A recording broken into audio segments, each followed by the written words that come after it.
So we talked about employees in general. We've talked about that subset of employees that are out speaking on behalf of their employer. What about those on the other side of that equation, the ones that are actually either at the top of the company or at least the ones managing the social media presence from the big picture perspective? How about what guidelines do we have that can help keep their eyes on the prize, give them a framework to work within in order to implement some of the strategies that we talked about today?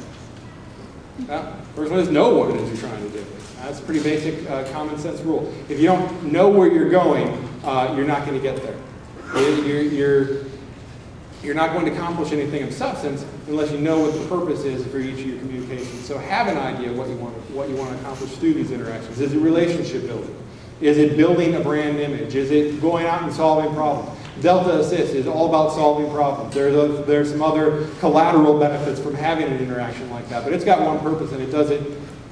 I don't want to be a Delta apologist. They do a lot of things wrong, but yeah, they do it fairly well. But if it's just an account where sometimes it's answering tweets, sometimes it's retweeting something funny, you're mixing your message, you're muddling it, and you're not going to accomplish anything substantial. Choose your platforms intentionally. I don't have to explain to you. Facebook has a different ethos than Twitter does, which is different than what LinkedIn is, which is different than, well, who knows what Google Plus is yet. But the idea is you've got a different expectation just going on to those platforms, just from the beginning, without even getting to a specific account. You've got a particular range of expectations depending on what platform it is. If you're going on LinkedIn, you expect to see professional content. You expect to look up people's professional bios. You don't expect to see status updates about what they had for dinner that night or what their cat did. You go on Facebook, that's exactly what you expect to see, and you might be put off if there was a lot of professional content on your personal Facebook page. Some people do that well. I sprinkle a little bit on mine, but I keep it mostly personal, and most of the people I interact with on Facebook keep it that way as well. Which segues to keeping it social. I don't know of any social media site that is primarily intended as a repository for press releases. And that is all about proclaiming yourself and talking about how great you are. And I've never seen a social media account on any platform that had success with that approach. I've seen people do it, and I've seen them tank. But I haven't seen a social media account that's all about proclaiming themselves to the exclusion of anything else, any other type of relationship or any other back scratching for someone else, and last for very long. It's about, relationships don't last in the physical world that way, right? How many of you would want to be friends with somebody who's only talking about themselves all the time? That kind of goes without saying. You don't want to be friends with a company. You don't want to relate with a company or an organization or even a person online that's taking that approach. So remember, keep in mind the unique constraints and the unique expectations of this media. They call it social media for a reason.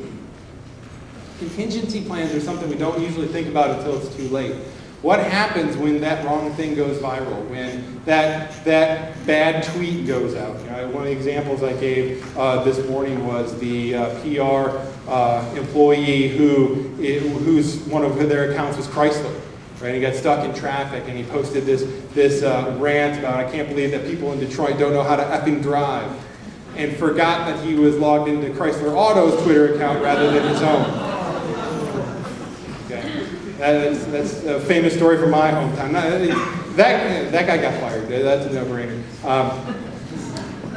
But his company that he's working, his PR company, lost that account, so 20 of his friends got fired too.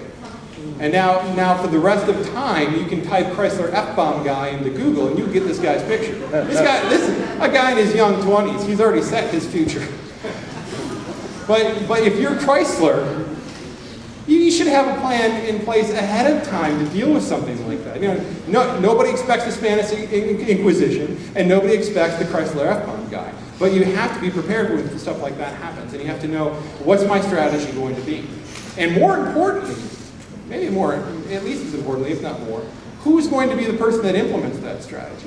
Right? All of this presumes that you have a chain of command, which is not true in every organization, not true in a lot of organizations. You figure, okay, this guy's going to post this guy's going to look at this account, but nobody really knows who's in charge of it and who has the right to set these policies. Have a structure in place so you can implement all of these policies. You know, all of these kind of presume the existence of a chain of command. So it's really an important understanding to have. Flexibility, obviously the medium evolves rapidly. One of the things that I like to start my presentations with is a peek at what social media not only is and is in the process of becoming, but what will it be 6 months, 12 months? You know, the technology changes so fast that what we recognize as social media 2 years from now will bear very little resemblance to what we think of it today. Just as the social media that exists today, if you think about what we were using 2-3 years ago, I mean, it was all about MySpace at that point, right? I mean, most of the positions, the types of work that all of you are doing, you know, very few of those existed that long ago. This is a very rapidly evolving space. So no strategy is guaranteed to be good for any long period of time. Always revisit it. And that segues into this. Not only be flexible in what you do, be able to respond to events as they come up, but reevaluate your strategy on a regular basis. I would say no less often than every 6 months. You want to do it at least every 6 months. One last piece of advice that I can't leave the stage without mentioning is this. Talk to a lawyer. I admit that's cheeky putting my own picture on there.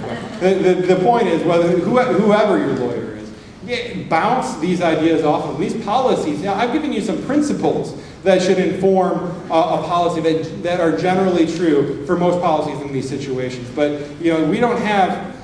At my firm, we don't have just one policy that we hand out to everybody. We have a starting point. We have principles that we start from, and I've talked about those principles. But every application is different. Every one of your organizations has different goals, has different priorities, has different risks that they have to be aware of, different people that they're interacting with, and the policy should be adapted to that. So it's valuable to at least bounce this off of a lawyer, bounce off somebody who knows what they're doing and knows what the legal bounds are on these issues, and can give you some advice to get you out of the starting block and get you set up for success down the road. So again, I want to thank you for the invitation to come speak to you. Thank you for listening, and I hope you got value out of it. Mahalo.